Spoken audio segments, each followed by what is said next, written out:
Morning everyone. এতিয়া মই দুপৰীয়া ভাত বনাবৰ কাৰণে ৰেডি ভাত বহাইছোঁ ইফালে তেল গৰম কৰিছোঁ আজি গাহৰি মাংস আৰু বিলাহী হ'ব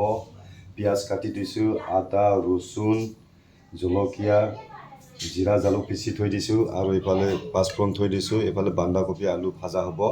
এতিয়া মই বনোৱা চুৰ কৰোঁ আৰু এতিয়া পিঁয়াজ জলকীয়া আদা ৰচুন জিৰা জালুকটো আগতে দি ল'ম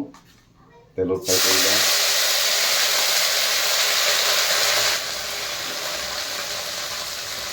আকৌ পাঁচফোৰণটো দি লওঁ এইটো ভাজি লওঁ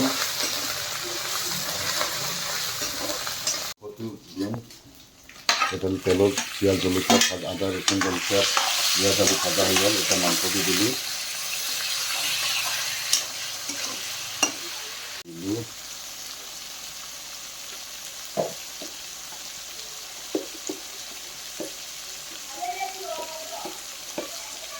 ৰংগুড়া দিলোঁ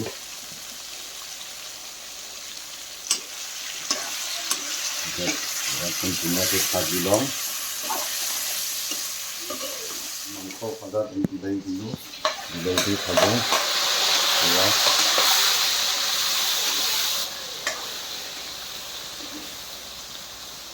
ভাজি আছোঁ বিলাহীটো পূৰা আকৌ এফালে লাবৰা বনাই আছোঁ বন্ধাকবি আলু